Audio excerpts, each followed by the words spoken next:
Hey, this is April, and I'm with Anchored by Peace. I wanted to do a short snippet of a video regarding dating, and there's been a lot of very helpful information that's out there, and I thought, I do have some nuggets to share because I had some research that I've experienced. But and I realize even in talking to people, especially for those of us that are back in the dating market, we have to understand that there are some things that are different compared to what it was like when we were in high school or when we were in college. So I like to just talk about really online dating. And online dating, what I've learned is when you meet someone, you have to look at it as if you're meeting someone in a lobby. I like to use visuals to help because I think people get their hopes up high just because of one meeting, and that may not mean anything.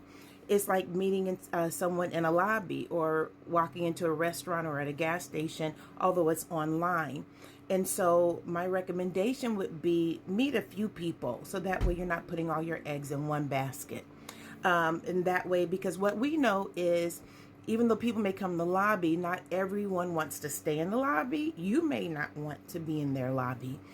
It's mutual. And so if you open up yourself to more opportunities, then you actually find out who's all out there instead of putting your eggs in one basket. And the other thing I wanted to talk about is when you're dating, it's interviewing.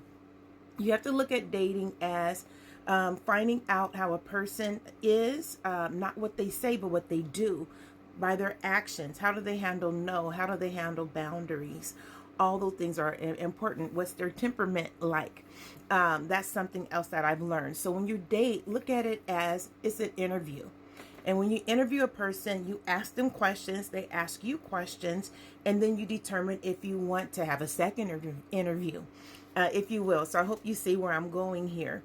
And the other thing I wanted to talk about is I think sometimes, and I saw someone say this, and I just want to underline its importance, that a lot of time we as women, especially because we've been in a long-term relationship, we treat someone we meet as if they're our husband. In other words, we're putting a lot of energy in them when they haven't really earned it.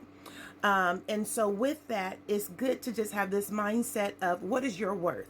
What is my worth to someone? And do I just put up with anything? Do I put up with how anyone talks to me? Do I put up with being not rejected, but just not consistent and as far as following up with text messages or emails or following through with an actual date?